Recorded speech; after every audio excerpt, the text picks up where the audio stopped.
Hey Kylian, Karim. Alors là les vous gars, avez intérêt à mettre des buts. On le fait pour vous les gars. Grisou, on est là.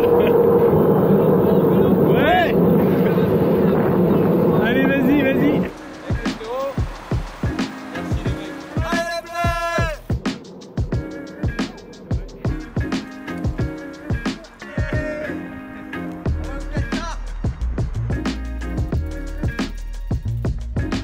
Dans les choses à pas oublier, bon, il faut bien se souvenir la raison pour laquelle on fait tout ce voyage.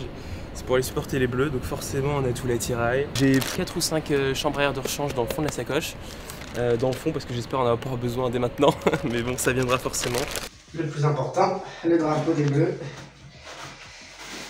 On va pouvoir y aller, on va pouvoir rejoindre Mehdi au Stade de France.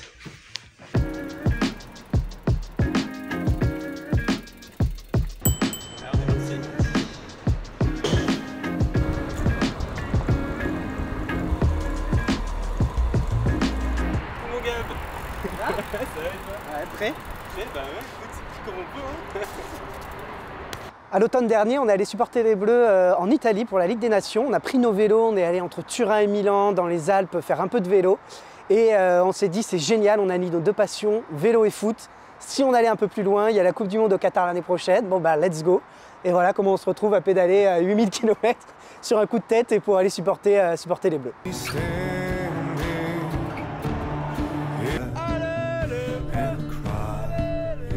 La première étape c'est Istanbul, au bout de 3000 km, donc on va traverser toute l'Europe via l'Allemagne, la Hongrie, etc. jusqu'à Istanbul.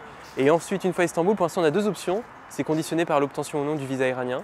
Donc soit on traverse par la Turquie, l'Iran, on arrive à Dubaï et on remonte jusqu'à Doha, ou alors on passera par l'autre côté de la péninsule arabique, donc possiblement Égypte, Israël, Jordanie, Arabie Saoudite et Doha.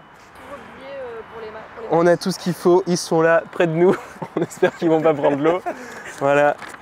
Attention, on va voir possiblement tous les matchs de l'équipe de France. On a aussi d'autres matchs qui ne sont pas des matchs de l'équipe de France. On va aller supporter le Maroc, tout me permet. C'est une merveilleuse aventure, ce magnifique projet d'aller au Qatar sans bilan carbone. Les voir décrocher cette troisième étoile qui nous ferait très chaud au cœur après avoir vu la deuxième en Russie, ce serait vraiment un bonheur pour eux. Donc on a prévu une moyenne d'une centaine de kilomètres par jour. Et puis pour dormir, ce sera au gré de nos périples et de nos avancées. On a ce qu'il faut, on a le matériel de camping, sac de couchage, les tentes. Et puis on acceptera avec grand plaisir l'hospitalité des gens.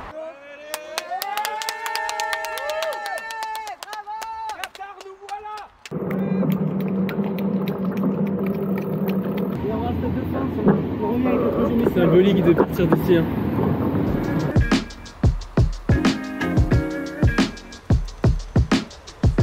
Ça va, vous êtes bien équipés? On est bien, là. Vous avez tout ce qu'il faut, vous avez des rives chaînes, tout et tout. On a les maillots de bleu aussi, on a les drapeaux. Incroyable, magnifique. Génial, génial. Ça m'en donne des...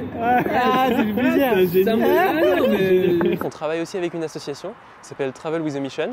Et donc c'est une association à laquelle on fera un don à notre retour de Doha qui permettra de monter un projet pour sensibiliser des jeunes de quartiers défavorisés au voyage à vélo, au cyclotourisme. Donc on emmènera avec nous le temps d'un week-end pour leur faire découvrir le voyage à vélo. Le problème c'est qu'en région parisienne, il y a des panneaux de signalisation, mais je vois indiquer Doha nulle part. Donc on va y aller un peu au doigt mouillé au début je pense.